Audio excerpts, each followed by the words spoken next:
Que a graça e a paz de Cristo seja conosco. Fogo purificador no Conectados de hoje, que é quando em consonância com o anoitecendo com a palavra, nós destacamos o capítulo 6 do livro de Levítico. Estamos lendo Levítico no presente momento. E esse capítulo fala desse fogo purificador. E aqui então nós descobrimos que roubar envolve mais do que somente retirar algo de alguém. Encontrar algo e não devolvê-lo ou recusar devolver algo emprestado são outras formas de roubo. Esses são pecados contra Deus e não apenas contra o vizinho, o estranho ou negociante.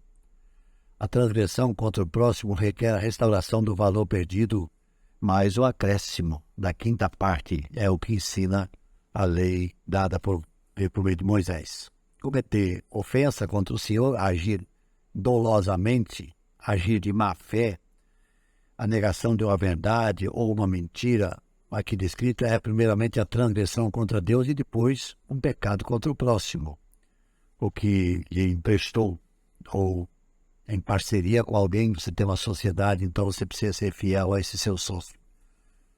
Tendo achado o perdido e negar o falso juramento de alguém, de algum modo, isso é mais sério do que os casos anteriores citados, pois a pessoa não apenas mente, mas confirma a sua mentira. Restituir aquilo que roubou. A restituição é parte vital para que aquilo que Deus requer da pessoa que deseja se livrar da culpa do pecado. Ou então também jurar falsamente. A mentira é um dos pecados mais comuns no tempo do povo de Israel no deserto e nos nossos dias de hoje. E quem usa com frequência a mentira, aos poucos vai se acostumando, se tornando, a mentira se torna respeitável na sua vida, fazendo parte da sua vida. A paixão pela verdade deve mostrar a motivação ao cristão. Deus é o representante. Aliás, a verdade de Deus é representante de Deus da verdade divina. Nos versículos mais adiante, esse capítulo de Levítico, tendo falado aos leigos a respeito das leis, dos sacrifícios, Moisés agora se dirige aos sacerdotes, especialmente sobre o direito deles sobre a partilha dos sacrifícios. Isso nos é mostrado como é que se fazia isso. O sacerdote que não tinha outra ocupação senão se preocupar com o povo. E o holocausto, fala aqui holocausto. Cristo, o sacerdote da nova aliança, ofereceu-se como o derradeiro holocausto do seu corpo todo, sendo totalmente entregue para isso. Ele estava inteiramente consagrado a Deus, sofrendo a morte pelo pecado e provocando a morte do crente para o pecado. Nós cremos em Cristo e morremos para a nossa vida anterior, vida de pecado. O sacerdote tinha a obrigação de limpar as cinzas do altar depois de ter oferecido os holocaustos de sacrifício.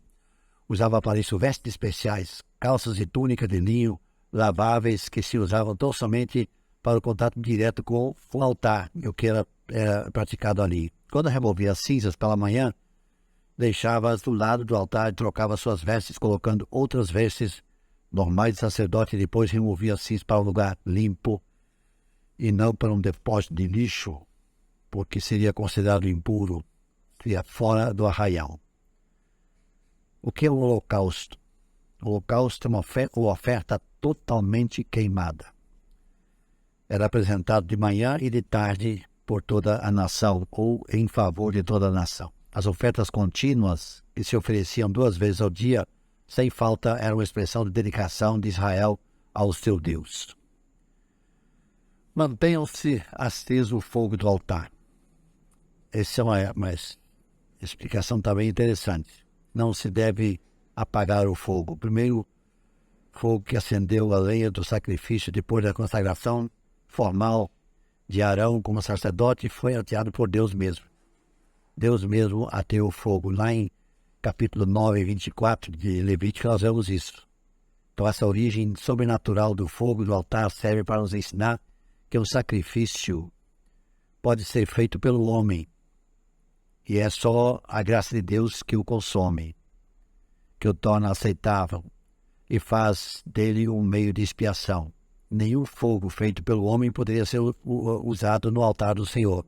Por isso mesmo é que é tão importante que os sacerdotes conservassem sempre acesa a chama que veio a existir de maneira tão notável. O pecado de oferecer sacrifício com fogo estranho, fogo ateado pelos homens, não por Deus, foi justamente o que provocou a morte de Nadab e Abiú, que usaram fogo que eles apanharam em qualquer lugar, porque não era fogo do altar de Deus. O holocausto, como eu disse, oferta totalmente queimada, era apresentado de manhã e de tarde por toda a nação. Tá, no capítulo de Êxodo, capítulo 29, nós encontramos essa orientação.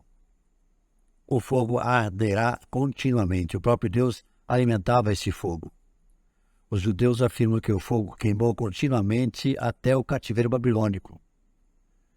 Manter o fogo aceso requeria grande suprimento de madeira, lenha. Os sacerdotes ajuntavam lenha uma vez por ano e convidavam o povo a ajudá-los.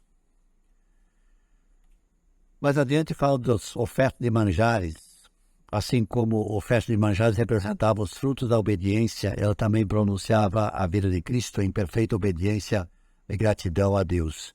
Todo varão, essa expressão está no versículo 18, essa expressão se restringe àqueles homens que serviam o culto do tabernáculo. Antes de atingir a idade de 30 anos, os homens não podiam entrar no lugar santo. E o versículo 28 fala do vaso de barro, vaso de bronze. Vaso de barro e vaso de bronze. O vaso de barro ou louça não vitrificada absorveria alguns sucos e não podendo ser lavado ao ponto de ficar bem limpo como o de bronze. Por isso, a opção do vaso de bronze por causa da purificação. Então, vamos ler o capítulo 6 de Levítico e vamos ser abençoados com essa leitura. Que Deus nos abençoe, guarde, alimente-nos e abra os nossos entendimentos para que possamos extrair daí os princípios que servem para os nossos dias de hoje.